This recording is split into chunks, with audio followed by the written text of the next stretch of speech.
Assalamualaikum warahmatullahi wabarakatuh.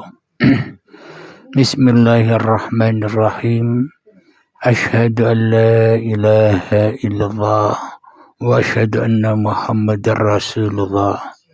Allahumma shalli ala sayyidina Muhammad wa ala ali sayyidina Muhammad. Rabbi shrah li sadri wa yassir li amri wahlul 'uqdatam min lisani yafqahu qawli. Amin. Bismillahirrahmanirrahim. Salam hormatku, salam ta'zimku selalu buat para sahabat-sahabatku tercinta, baik yang ada di dalam ataupun yang ada di luar negeri. Semoga kita semua senantiasa selalu di dalam lindungan Allah Subhanahu wa taala. Amin ya rabbal alamin. Bismillahirrahmanirrahim. Tema kita malam hari ini adalah tujuan hidup itu adalah mati. Jadi tujuan manusia ini dihidupkan, ya pasti dimatikan. Innalillahi wa inna ilaihi raji'un. Jadi tujuan hidup ini hanyalah satu, yakni kembalikan lagi bahwa hidup ini bukan hidup kita, bahwa badan ini bukan badan kita, dan apapun yang tergerak dan apapun yang teraktivitas pada kehidupan ini pun juga bukan milik kita. Itulah tujuan hidup manusia, yang mana sudah dituntun di dalam berbagai macam agama, dan tujuan semua agama itu ya kembali kepada Tuhannya, yakni tujuan semua agama itu yakni mengembalikan bahwa hidup ini bukan hidup manusianya. Bila hidup ini hidup manusianya, tentunya manusianya pernah menciptakan hidupnya. Bila hidup ini hidup manusianya, tentulah manusia tahu kepada hidupnya sendiri. Manusia tahu kepada rupa hidupnya. Manusia tahu kepada bentuk hidupnya, warna hidupnya, dan sebagainya. Akan tetapi kita selama ini hanya mengaku-akui bahwa aku ini hidup tanpa kita mengenal hidup yang kita aku-akui selama ini. Inilah tanda bukti bahwa hidup ini bukan hidup manusianya. Jadi diajarkanlah oleh para nabi dan rasul, yakni kalimat la ilaha illallah, bahwa tiada Tuhan selain Allah. Berarti bila hidup ini masih kita kuasai, hidup ini masih kita akui sebagai hidup kita yang memiliki hidup, maknanya hati kita belum la ilaha illallah. Karena di dalam dada kita yang kita adakan, karena di dalam dada kita yang kita tauhidkan, karena di dalam dada kita yang kita esakan, karena di dalam dada kita yang kita ahadkan bukan Allah, tapi hawa nafsu diri kita sendiri yang paling ahad di dalam dada kita. Kenapa itu semua terjadi? Karena kita belum inna dina indallahil Islam, karena kita belum memasuki agama Tuhan.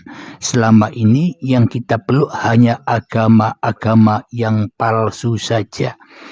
Agama-agama yang membuat kita terdogma, agama-agama yang membuat kita mabuk kepayang dengan agama itu sendiri, sehingga kita lupa bahwa sesungguhnya kita masuk dalam sebuah agama itu hanya untuk ketemu dengan Tuhan yang diyakininya. Akan tetapi selama ini kita tak pernah menemukan Tuhan itu sendiri, sehingga malah kita sendirilah yang menjadi Tuhan-Tuhannya agama-agama kita sendiri. Kita sendiri yang menjadi Tuhan-Tuhannya amal-amal yang kita kerjakan sendiri. Akhirnya kita sendiri yang menjadi Tuhan-Tuhannya segala laku yang kita lakukan di dalam kehidupan sehari-hari. Sehingga kita tidak bertemu Tuhan di dalam agama, malah kita yang menjadi Tuhannya agama itu sendiri. Alhamdulillahirabbil alamin. Itu semua terjadi karena kita tidak memahami, karena kita tidak menyadari atas kemakhlukan diri manusia kita sendiri. Kita hanya mengaku-akui, aku adalah makhluk. Ada Tuhan, ada Sang Kholik yang menciptakan makhluk. Akan tetapi kenyataannya kita selama ini tak pernah bertemu dengan Sang Kholik, Sang Pencipta. Akhirnya ketika Allahnya, Sang Penciptanya goib, tak ada, akhirnya manusianya lah yang merasa ada, dan akhirnya manusianya lah yang menjadi pencipta apapun yang dikerjakannya. Sholatnya ciptaan manusianya, ibadahnya ciptaan manusianya, kekayaannya ciptaan manusianya, jabatan pangkatnya ciptaan manusianya, semuanya serba ciptaan manusia. Kenapa itu semua terjadi? Karena manusianya tidak bertuhankan penciptanya, malah manusianya yang jadi Tuhan sendiri di dalam dadanya. Maka dari itulah tujuan hidup, tujuan manusia ini dihidupkan adalah inna lillahi wa inna ilaihi raji'un. Tujuan manusia diadakan, diwujudkan, dinyatakan, dipagelarkan oleh Allah hanyalah haulahu linuriyahu min ayatina, supaya manusia bisa membaca atau bisa menyaksikan ayat-ayat Allah, daripada manusia membaca dan menyaksikan ayat-ayat dirinya sendiri sebagai Tuhan yang selama ini ia sangka-sangka bahwa dirinya lebih wujud daripada Tuhannya. Inilah tujuan bahwa kita ini dicipta, tujuannya hanyalah untuk digelar dan dikembalikan kepada yang menciptakan.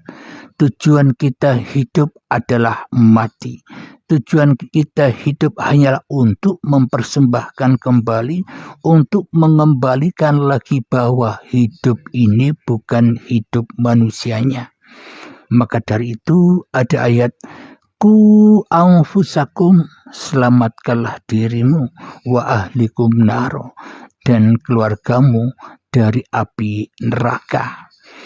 Jadi kewujudan diri manusia itulah yang membuat manusia terlena, terjebak, tersesat di dalam alam misteri ini.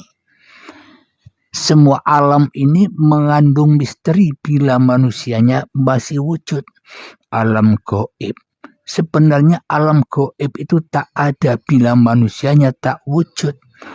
Bagaimana mungkin alam gaib itu ada bila yang nyata hanyalah Allah semata?